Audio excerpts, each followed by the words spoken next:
Welcome to Resourced and Resourceful Leadership, a podcast for people who care about the world and their impact in it.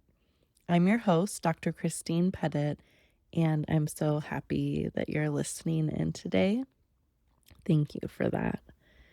So, I'm recording on Wednesday evening before releasing this podcast, which should be out by just after midnight on Thursday, Pacific time.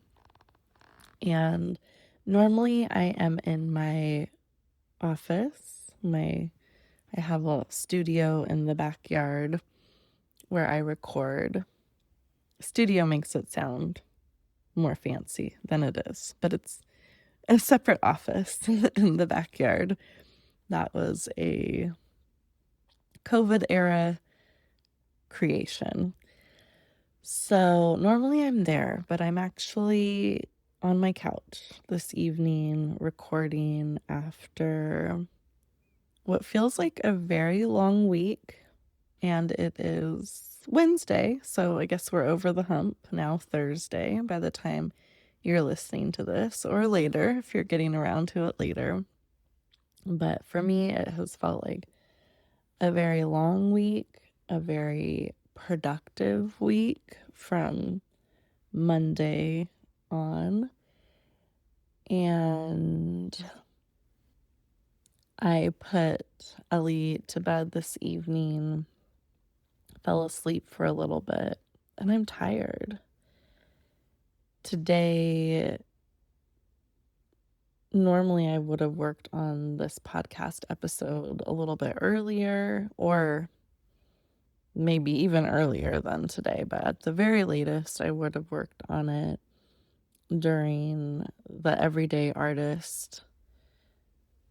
What's it called? Collaborative, the Everyday Artist container that I'm part of, that I've mentioned before. And it's a time where we get together. The facilitator, Bianca, does some EFT tapping around a particular theme.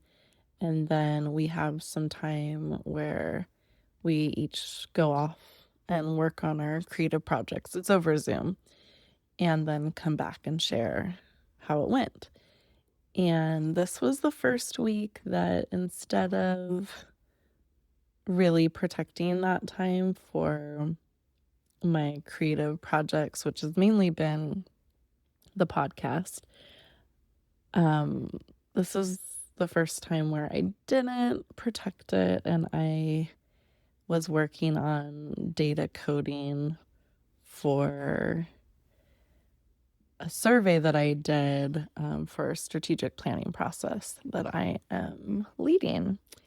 And I'm getting some support with the data analysis, but I wanted to clean up the data and get it all ready and be really clear on what I was asking for support on.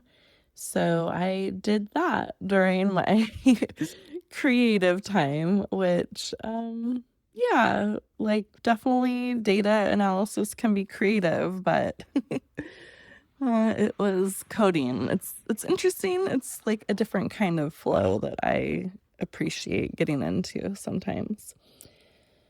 So all that to say, I have several podcast episodes in the works. I went out to dinner with the Fancy Mondays on Monday, which was cool because we don't always get together on Mondays anymore. I'm trying to think if I've talked about the Fancies on this podcast, but you are in for a real treat when we get that episode together. We went out to eat, and I recorded some of the ordering and just some of our conversation.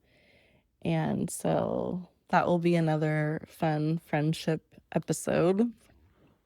And I also am partway through an interview with Ellie for her 9th birthday. And in particular, I have interviewed her, or I'm interviewing her.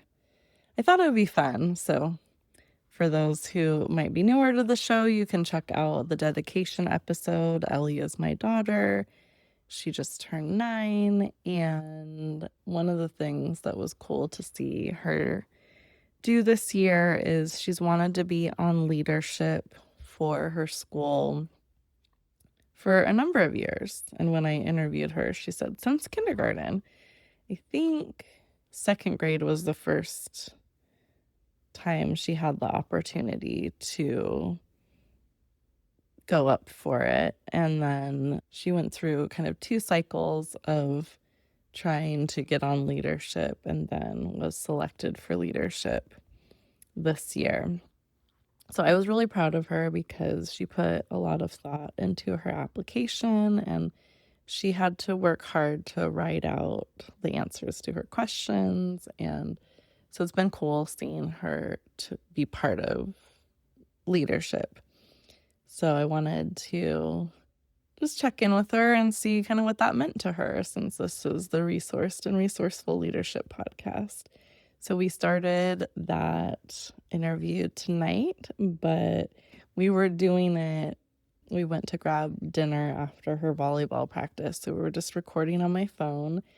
And then she saw a friend from volleyball, one of the fellow people on her team. I say team loosely because they have like 2 tournaments they're playing, but she's just getting into volleyball, and it's pretty cool. So anyway, I have the fancies in the works, and then I have the Ellie interview in the works, and then I have some writing that I want to do and then share on the podcast related to some of what I've been talking about in the last few episodes, related to the political climate and to what's happening with ICE, and in particular in Minnesota with the recent killings. But instead of kind of rambling and speaking off the top of my head, I wanted to write a little bit more and actually, write and process and then share from there. So I plan to do that. I did want to do or share.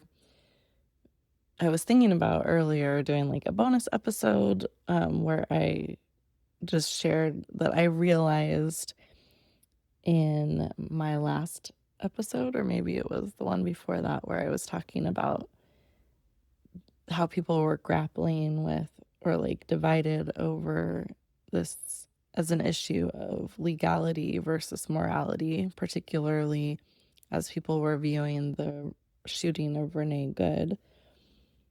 And I realized it was Josh Johnson, a piece from one of his comedy sets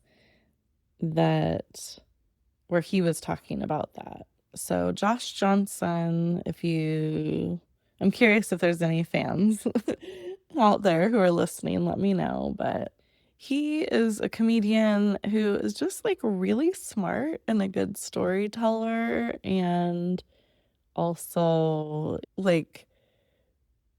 politically conscious and really funny. So I appreciate him. I'm thinking about something he talked about with his thinking about, he is politically conscious, but also just grounded in I guess the everyday experience or his experience. And he talked about a white friend arguing with him about how he couldn't be racist. He's Black. And oh my gosh, that's such a white sociologist thing to do. And I can say that because I have a PhD in sociology and I'm white.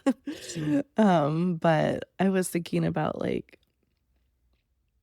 a meme, you're a white sociologist when you've argued with a person of color about whether or not they can be racist. So, little tangent, but Josh Johnson, very funny, and I find that he has been somebody, a comedian that I appreciate, who's kind of helped me navigate these times with like deep analysis and levity. That's something I really appreciate. So, okay, well, what am I talking about on this episode if I'm not doing all these things I'm telling you are in the works? I thought about, maybe I'll share a poem this time.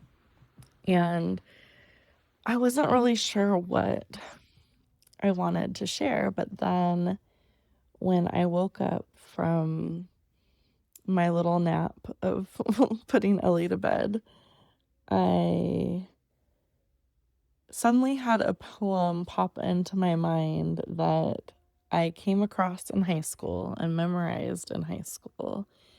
And it was a favorite of mine then. And it was cool to have it come back in my mind, and I had to Google it. Like, it's not like I remembered the first line and then I didn't remember the poet, the author's name.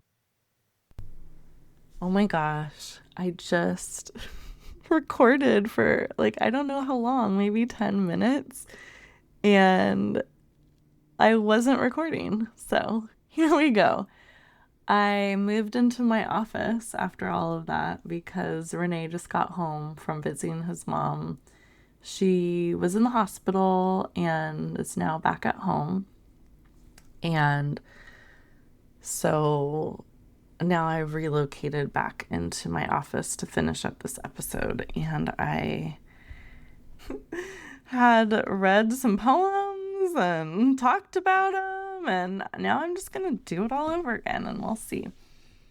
So, as I was saying, the poem that came to mind after I woke back up, the poem that I had learned in high school and memorized then, it's called Blind by Harry Kemp.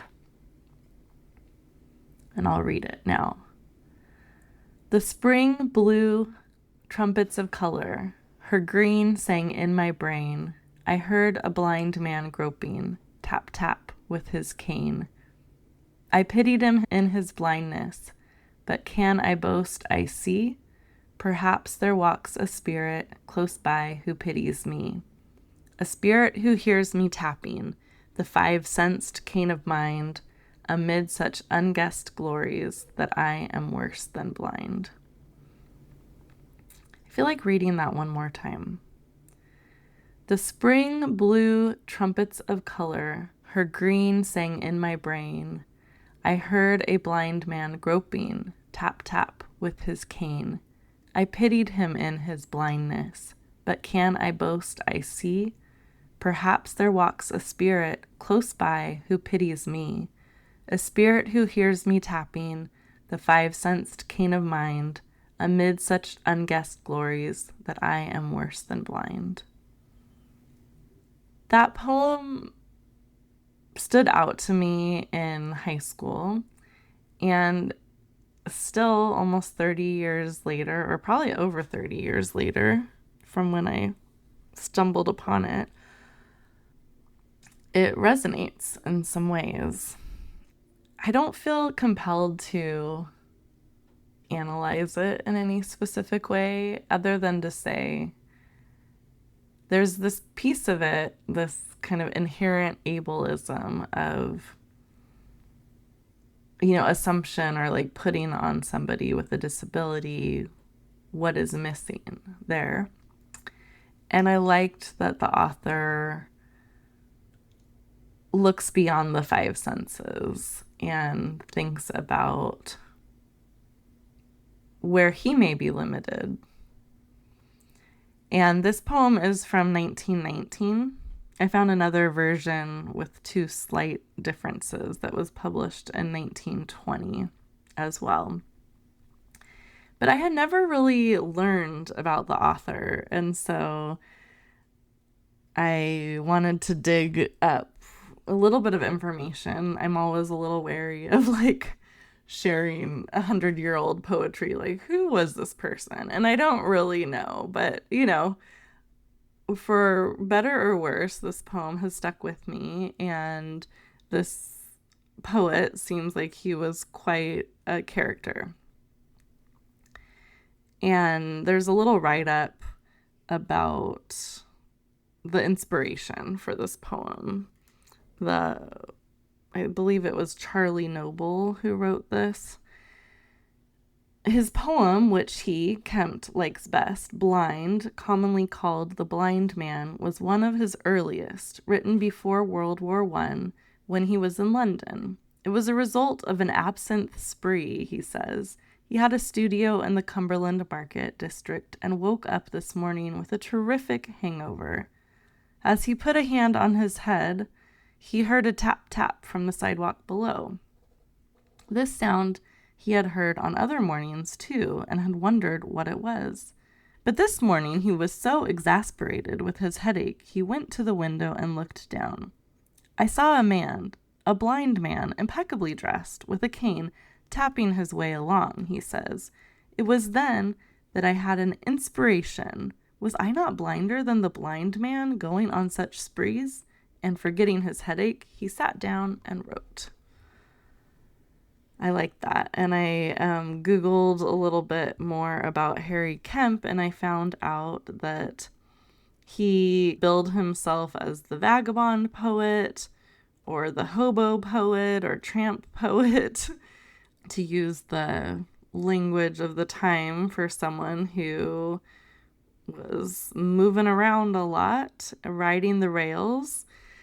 And I got a salacious little tidbit that he knew Upton Sinclair, the author, and Upton Sinclair and his wife Meta invited him to camp out on the couple's land there, and then Meta and Kemp fell in love or whatnot, and she left, and Meta left Sinclair for Harry. So I was like, oh, Wikipedia says his part in the Sinclair's divorce became especially notorious in its day, which I would imagine, given the times. So as I was then reading about him, like in that kind of hobo life, riding the rails, it reminded me of a time in my life where I dreamed of that kind of vagabond life, for lack of a better term. I read the book Hobo by an author who was part of this performing arts group, I guess. Their band, but dancers, the Yard Dogs Road Show. And that's where I first really got introduced to burlesque and was interested in burlesque. And so I read the book Hobo, and I definitely fantasized about riding the rails, and I kind of file that under, it's in the same category as the time that I dreamed about living on a boat. And I was doing pretty extensive research about what it would take to live on a boat, including going to visit somebody who lived on a boat. And when I did that, we had dinner, and I realized that if I lived on a boat, I would be constantly in motion. There's no just being settled, because the boat is constantly moving, even if the water's not very choppy. It's always in motion. And that pretty much ended that dream for me. But it was kind of these escapist fantasies I was having while I was a grad student and president of a union, and just lots and lots of stress. So anyway, that was kind of a fun little rabbit hole to go down, and I thought I would just share a little poetry with you, some tangents, a little gossip. And then the other thing that I wanted to share with you today is a link to a GoFundMe. This is kind of me doing my part where I can. The GoFundMe was started by Evelyn Tismanaru, and her husband has been in ICE detention for 7 months. They have a daughter together, and so she is asking for funds to support their legal fees. And so you can read more about that. I will put the link in the show notes. But obviously, in this time, the need is great. And I always like to think about, like I've shared many times, do what you can where you are. So there's a group in Long Beach called Somos Long Beach. And they, let me just share. They do stories from Long Beach, California, and beyond, support families through the links below, report ICE here. So they have different information there, but I was looking through their bio and they kind of put a call out for people who have brick and mortar businesses, if people can put something in their window, and for the families who are in need and who are close, maybe not close, but like have that need for deportation defense or legal fees.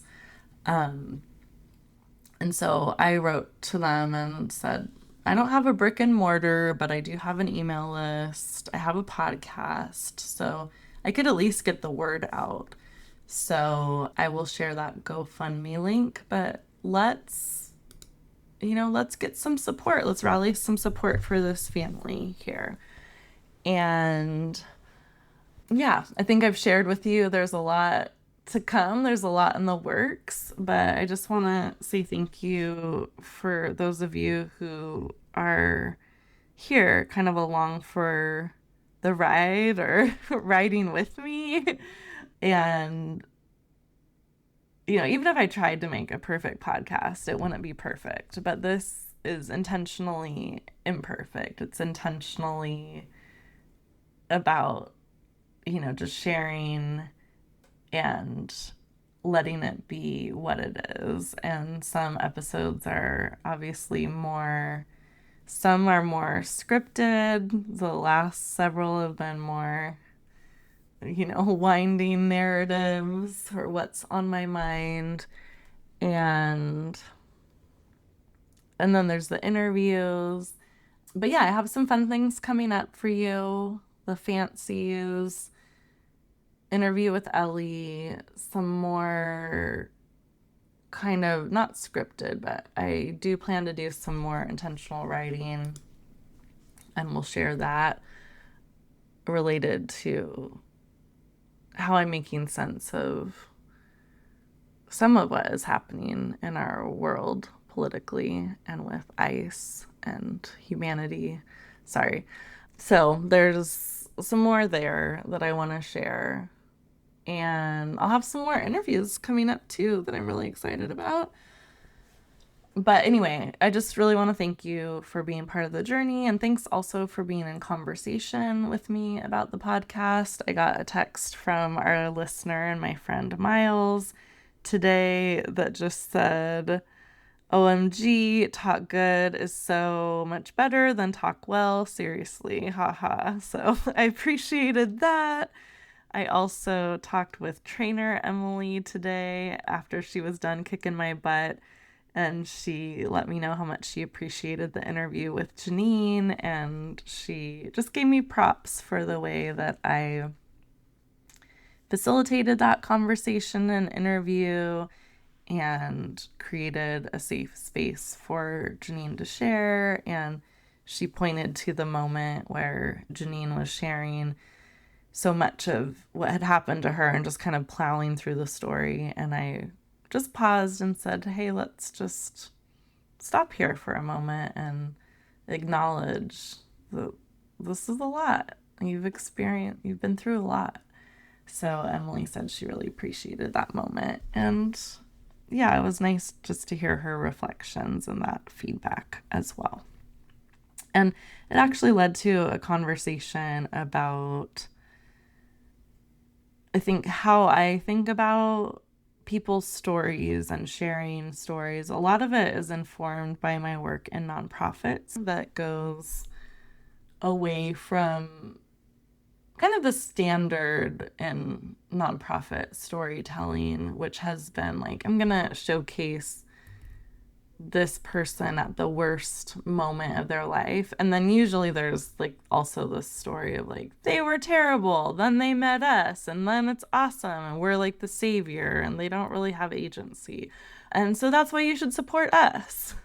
Anyway, that's like a common narrative. And so I think about ethical storytelling principles, and that shapes how I interview. Definitely coaching shapes how I interview.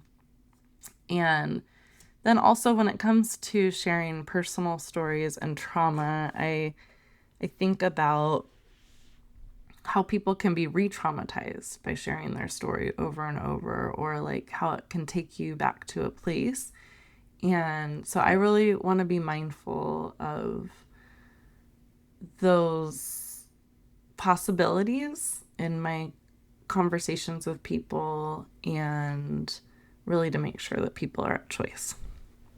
So anyway, I appreciate whether it's, a funny text or a deeper conversation or a message on SpeakPipe. I love hearing from you. So please do share what's been resonating with you from the episodes, or not. Like, what do you want to argue with me about, or share a different perspective? What might you like to hear on the podcast? Who might you like me to interview? Or any of it. I'm here for it. So of course I will drop the link to SpeakPipe so you can share a voice recording with me there if you would like, or just get a hold of me any way you know how. That is also great. And as always, thank you so much for listening to the show today. To support the Resourced and Resourceful Leadership podcast, please follow or subscribe to the show, leave a 5-star review, and share the show with a few people you think would appreciate it. Thanks again, and take good care.